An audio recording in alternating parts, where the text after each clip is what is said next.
We're talking about Jack Webb Mm-hmm. and his work on Dragnet. Did you ever remember a time when he flubbed one of his famous Joe Friday speeches? Well, not very often because he read them, of course, From the teleprompter. from the teleprompter. So Jack didn't do much flubbing. No, I don't. I don't remember any occasion when he might have, but What was he like on the set? Did he maintain his position of being the boss? oh, sure, yeah. But he wasn't. There was a real camaraderie going on, so I wouldn't. I wouldn't say that Jack was on top of everything, but he wasn't strict or magisterial. It was a very, very, excuse me, comfortable relationship. And it stayed that way Oh yeah, through the sure. run of the show? Oh yeah, sure. All our lives, actually. Yeah, Mm. we stayed good friends. What was a typical work week like on Dragnet? How many, did you shoot 3 days? I think we shot 3 days, as I Mhm. recall. Yeah, maybe some days only 2 because we did use prompters, so that tended to speed things up. Maybe 2 days is more like it. Hmm. Yeah. So it must have been, for its time, a cheaper show to do for production because so many of the other dramatic shows Yeah, shot more days than that. I suppose, yeah. I would say 2 days. That's my recollection. I don't know why it would have taken longer, with the prompters and all that. Do you remember a story that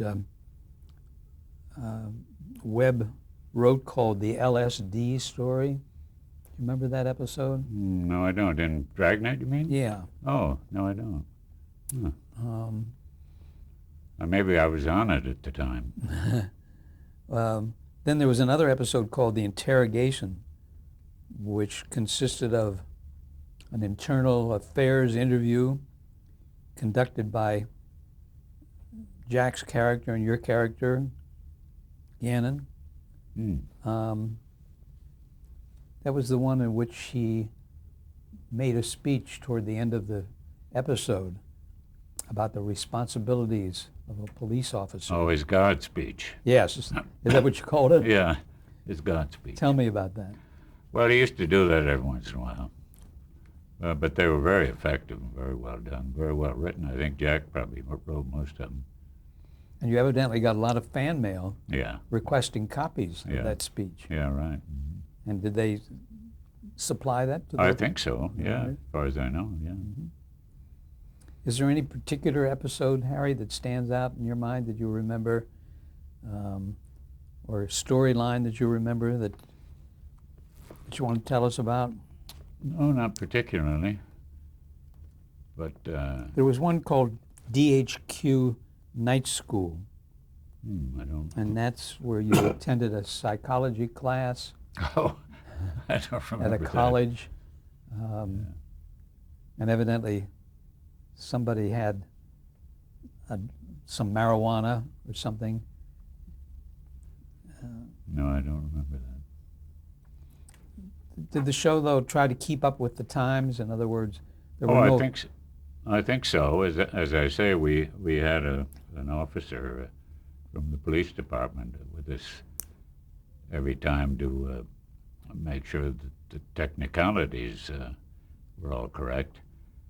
But I think Jack was in touch with the police department. I forget who the advisors were. We had a couple. One detective I mentioned who became the Seattle chief of police. And I think, they advised Jack beforehand things that might be interesting to do, cases that he might work on. Did they bring up... Did they read the scripts, and did they bring up any problem with the scripts? I'm not aware of anything like that because I don't think there ever were any problems. But as I say, we had an officer on the set all the time, so if there were technicalities, which I don't recall there being any, he would have corrected. What about the writers on the show? You mentioned Richard Breen. I think Dick. Oh God, I've forgotten. Do you have any names there? Well, Robert Dennis was another, Robert Dennis, yeah.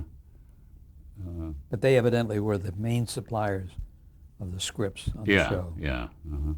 Were they there for the reading of the script so that they could make changes? My recollection is that they were, yeah, but I'm not sure. Who were some of the other names that were associated with Jack Webb, like your stock company of actors that he used as guest stars? Oh God, I've forgotten. I think one of them was Peggy Webber. Peggy Webber, yes, wonderful actress, yeah. Wonderful radio actress to begin with. Very good. Virginia Gregg, Virginia Gregg, right. Yep. and then the very well-known radio actor Olan Soule. Olan Soule, right. Mhm. Anything come to mind about any of those people when you're working with them? Well, they were all wonderful. I remember especially Peggy Webber was a terrific actress. Did she work with you in any of the episodes?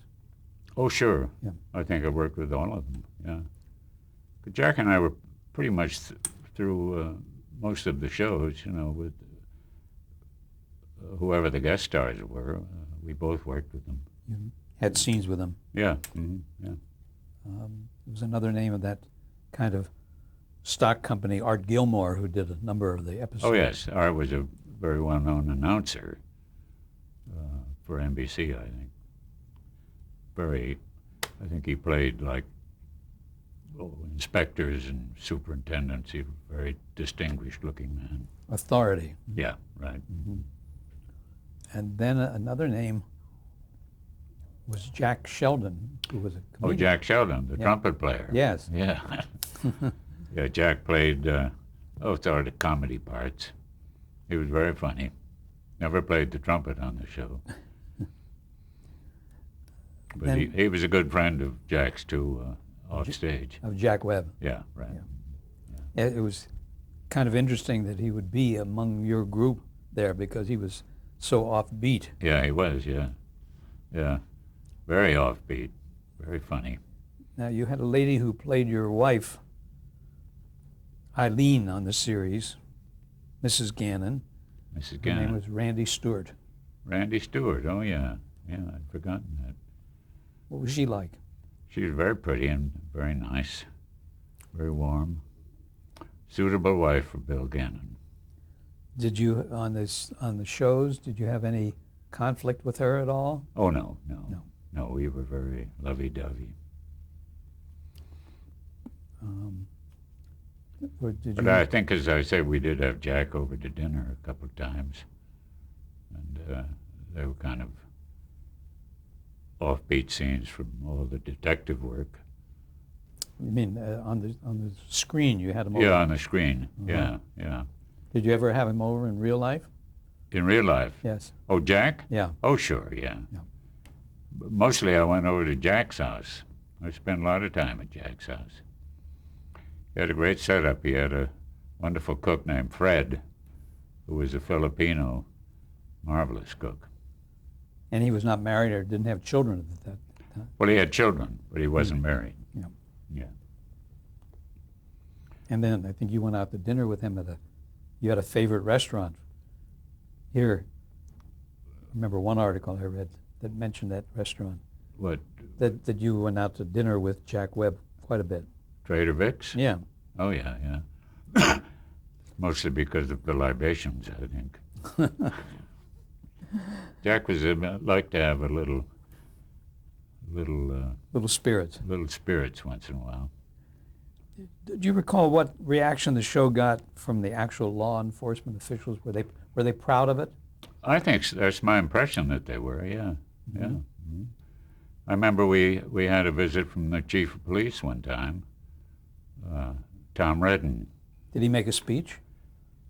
I'm not sure he made a speech, but he came over and talked with everybody, and that was comforting to Jack, I'm sure. Yeah.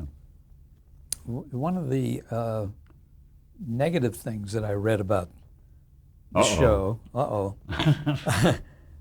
That it occasionally was seen as camp. In other words, kind of not making fun of, but that the characters were a little campy.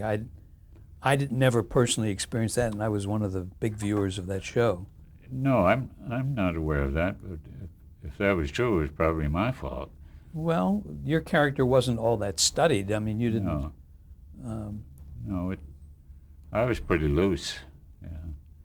But I don't think that was ever true of Jack. He was always down the line, you know. But, you know, my impression of doing that show is that it was basically quite lighthearted in the way we went about it. You know, we had a good time doing it, although it was a serious show, so that I have a feeling that that the whole approach to it was on the whole lighthearted, even though we were dealing with serious stuff. I mean, it wasn't, you know, that sort of thing. Was there any joking around on the set? Oh, sure, lots. Oh, yes. Oh, yes. Oh, yeah. Sometimes Jack would get a little teed off at that, because I guess I was mainly the principal culprit. He said, "Oh, come on now, you know, let's get on with this." Why do you think the show was canceled? Gee, I have no idea. I don't know why. Because again, one of the things that I read was that Jack wanted to go to work on Adam 12, another police series that he had created.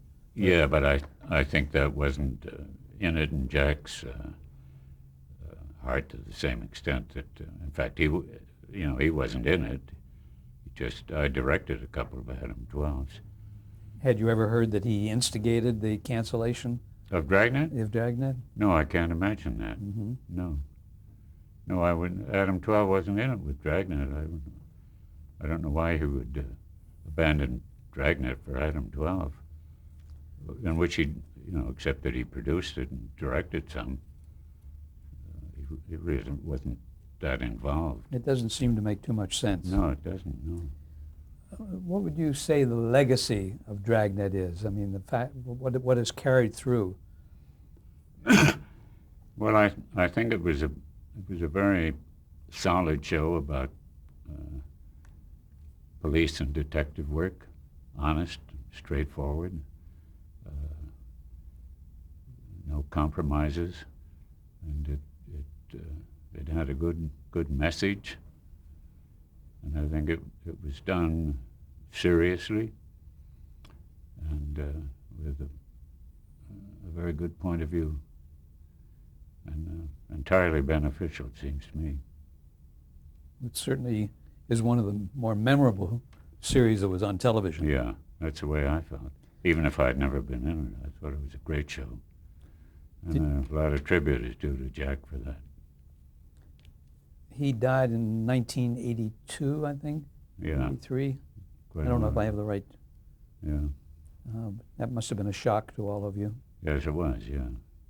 I was very fond of Jack. Yeah. I owe a lot to him. But beyond that, you know, we were good friends, and that whole relationship with him on Dragnet was, well, it's part of me, you know. A high point of your life. Absolutely. Harry, let's go now to MASH. Oh, a whole different subject. Yes. And that was on the air from 1975 to 1983. I understand that you initially made a guest appearance. Yeah, I played a crazy general, I think. Mm-hmm. Yeah. I love the title of that episode. It's called The General Flipped at Dawn. Flipped at dawn, yeah. And it was directed by Larry Gelbart, who was the creator of the series. Yeah, right. Yeah, it was a very funny series. Episode. But I was just a guest, and I think McLean was still doing the Colonel. McLean Stevenson. McLean Stevenson, and for some reason he gave it up. I don't know why. I think possibly later on he may have regretted that. I don't know why he gave it up. I think McLean did it for like 3 years or 4 years. Do you remember the year that you joined it? No, I'm not sure. Its second or third year? No, it was, I think, the fourth. I think Fourth year. McLean did it for 3. Oh, that's right. Yeah. That episode that you talked about with the general, Uh-huh. I read a little bit about it in the notes here. And in the course of it, I think he was quite interfering with the group that he was with you, that you were with, the Oh, Army yeah. group.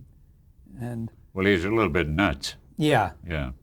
that I know I was inspecting the troops, and Klinger came up to me, Jamie Farr, and I said to him, "Not now, Mildred." mistaking him for your wife. Yes.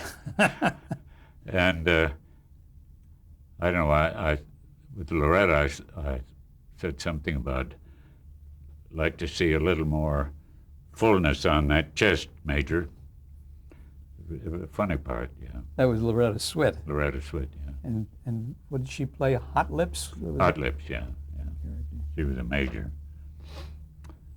They were all very dear friends of mine, everybody on MASH, and still are, yeah. Did It was you really a wonderful experience. Did you watch the series before you became a regular on it? Was it a habit of yours to see it every week? Yeah, I think so. At least I'd seen a number of them. I don't know how they happened to get a hold of me, but, I know, because I did the guest part. And I don't know why McLean quit. Hmm. But anyway, I was tickled to death to get that. That particular episode that we talked about, where you played the general, Mm-hmm. ended with a musical number, which was unusual Oh, right. for the show, but with Hawkeye and Trapper and Colonel Blake. Yeah. I guess they were glad to see you go or something. You Yeah. got promoted and Yeah. went somewhere else. Did you ever get copies of that particular show? No, I never got copies of any of them. I wish I had. Let me ask you now, who approached you about becoming a regular on the series? I suppose Gene Reynolds, I imagine. Yeah, I think my whole association with that came about through Gene. He was one of in the producers, and he also directed too. Yeah, he was the producer. Yeah. Yeah, and I had worked with Gene before, and we were good friends. So my association with that came about through him, I think. And I suppose I didn't know Gelbart at all, but I knew Gene for a long time. Had you worked on other shows with him? With Gene, yes, I've forgotten what, but I had. So describe the character of Colonel Sherman Potter, who you played. How was he described to you when they asked you to come on the series? Oh, they didn't describe him much. I think they sort of left that up to me, but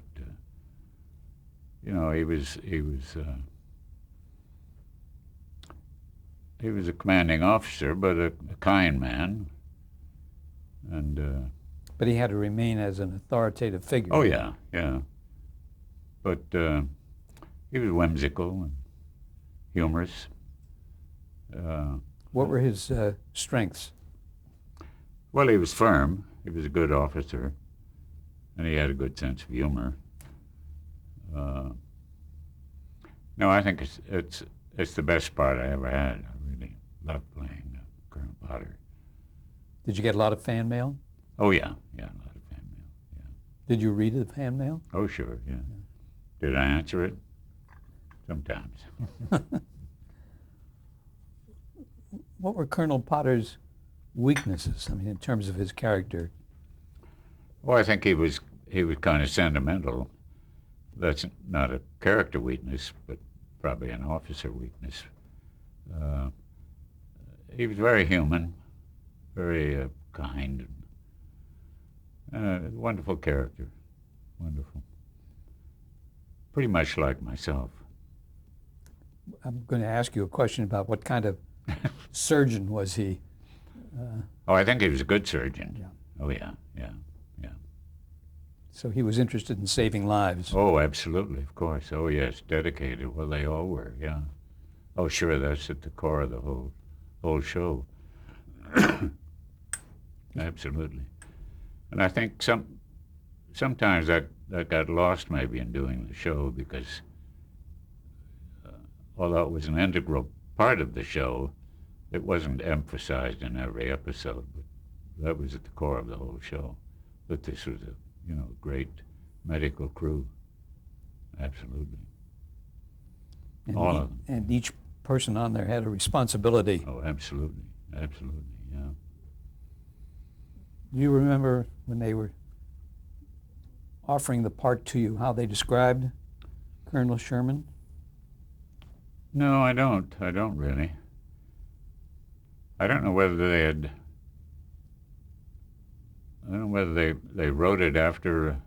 wrote my part after I agreed to do it. I imagine they did. Well, I was sort of replacing McLean, so he was the commanding officer of the post. But McLean and you are two different kind of personalities, totally. Yeah, but we weren't together, on the show, except in that guest episode that I played. No, McLean had left, and I became the commander. Did you create some of the aspects of that character yourself? Oh, sure, yeah. Oh, sure. As a person, yeah. Mhm. Yeah. I didn't know much about the command aspect, but, you just read the script and do what it says. And, if you're in command, you're in command. Well, did you base him on anyone that you knew? No, not really. Mm-hmm. No. General MacArthur, I suppose. But No, there is Patton. there is a lot of your own personality Oh, in the sure. character. Oh, sure, entirely, yeah. And were you free to add any elements? Oh, sure, yeah. Oh, yeah. Mhm. Oh, yeah, it was very freewheeling, yeah. Can you remember any particular aspects of that character that you created? No, but I just played him like myself. Yeah. How did the character evolve over time? Did you see him get more sympathetic to the work that they were doing there, or? No, I think I always had that. I always felt that. I kind of approached the whole thing as being not in charge of, but I don't know what you'd call it, of this group of people, all of whom I was very fond of.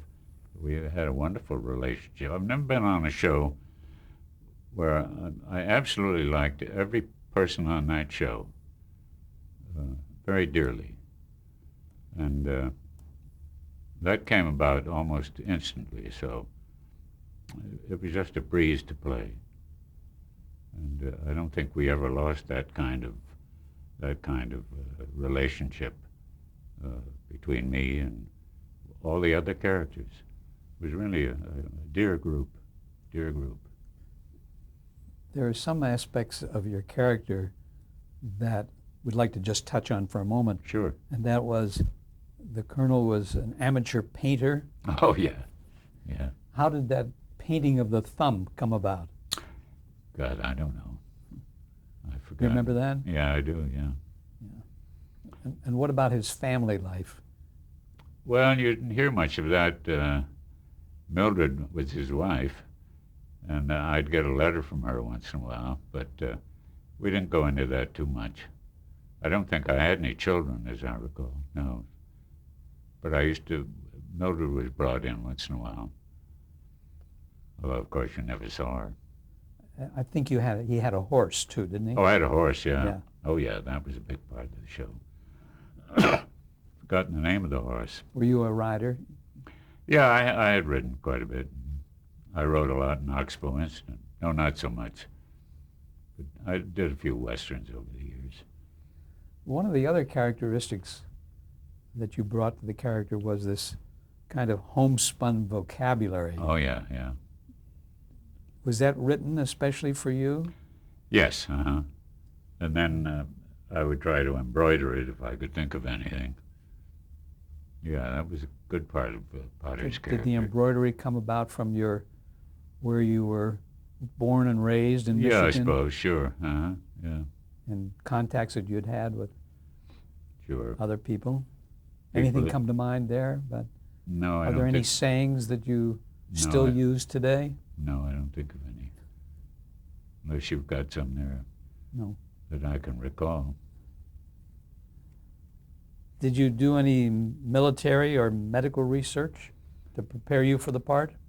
Not military, but some medical. You know, we always had a doctor on the set to advise us with operations and things like that. Dr. Walter Deschel. Deschel, right? He was technical advisor on a number of medical series I think so. Yes, he was. in Fine addition man. to Match. Yeah. Mm-hmm, yeah. Yeah. How did he assist you? I mean, did he help you? Well, sure. When we were doing operations, you know, he was always there to counsel us as to how to proceed and maneuver and hold the instruments and all that. He was there quite often because we did a lot of operating. And For the wounded soldiers who would come in. yeah, and especially in triage, you know, where they'd come in, you had to decide in the preliminary process just what you were going to do with them, how serious their condition was, and where they were going, and what kind of treatment they would need, and so on. Triage, they called that. Let's Oh no, he was instrumental, really, Walter. Yeah. And he had a very good reputation as a technical advisor, Yeah, too. absolutely. Yeah. Yeah. Fine man. Yeah. Let's talk about working. I mean, you've mentioned a lot about the group of people that you worked with on MASH. Oh yeah. Did you carry on a friendship with them even Oh, after yes. the show? Absolutely. Yep. Alan, Mike, and Loretta, Mm-hmm. Jamie, Bill. Yep. We're still friends. We had a big gathering, about a month ago. Big dinner and whatnot. Tell us about that. Well, we went to some Greek restaurant that Jamie came up with out in the valley. Had a wonderful dinner. Jamie Farr. Jamie Farr. Mm-hmm. And we always have a great time because there's a great fondness between among all of us from that show. Did you talk like about the time that such and such happened? Oh sure, yeah. Oh sure, yeah. Has any one of you written a book about? Jamie MASH? wrote a book. Mm-hmm. Yeah, I think he's the only one. Wasn't terribly good. Let's just talk for a minute about Alan Alda. I'm going to go over each of the people that you worked with. Well, Alan, of course, was the spark plug of the whole thing. The leader. He's a fine person, Alan. And he sort of set the tone for the whole show. All right, we're going to go over some of the other characters in just a moment Yeah, after we change tape. okay.